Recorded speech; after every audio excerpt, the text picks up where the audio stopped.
મારું નામ ઘનશ્યામ પરમાર છે। હું સુરતથી સ્વામિનારાયણ સંપ્રદાયનો હરિભક્ત છું।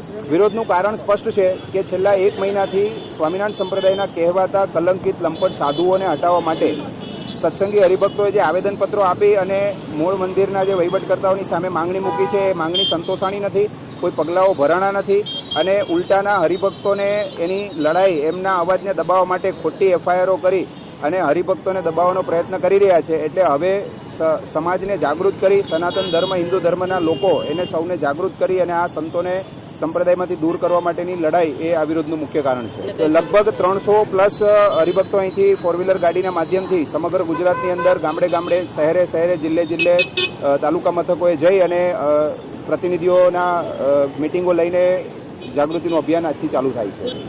લગભગ 50 કરતાં વધારે એવા લંપટ સાધુઓ છે, જેમાંના ઘણા બધા મહત્ત્વના હોદ્દાઓ પર પણ છે। આ તમામને હટાવવા એ અત્યારની સમયની માંગ છે।